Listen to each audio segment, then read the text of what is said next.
Et dans l'info d'ici, on vous raconte cette mobilisation dans le centre-ville de Montpellier. Plus de 25 000 signatures sur une pétition en ligne pour demander l'abandon d'un projet d'urbanisme sur la cité bergère. C'est une exploitation agricole où sont cultivés et vendus des légumes. La mairie a revendu une partie des terres à un promoteur immobilier et 2 immeubles de 4 étages pourraient être construits, ce qui inquiète les riverains du quartier. Maël Prévost.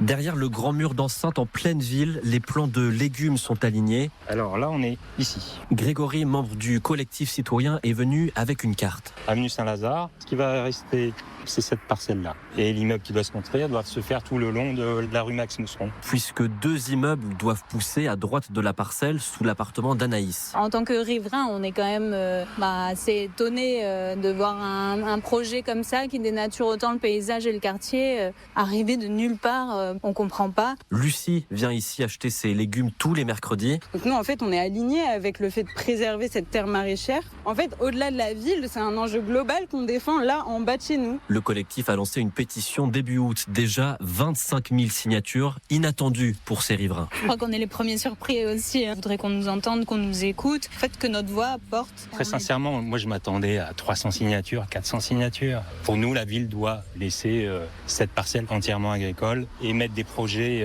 citoyens dessus. Le collectif attend un rendez-vous avec le maire et se range derrière un slogan « On veut des légumes, pas du bitume ». Justement, la municipalité qui a signé le permis de construire est pointée du doigt par l'élu d'opposition écologiste Coralie Mention.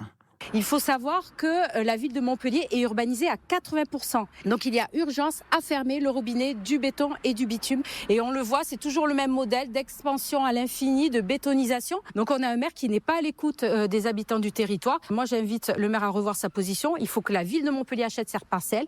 Elle continue une partie de maréchal. Elle peut en continuer en jardin partagé. Il faut vraiment que cette parcelle, elle vive et qu'elle soit ouverte aux habitants du quartier. C'est un sujet privé, lui rétorque l'adjoint à la mairie en charge de l'urbanisme, Laurent Nizon.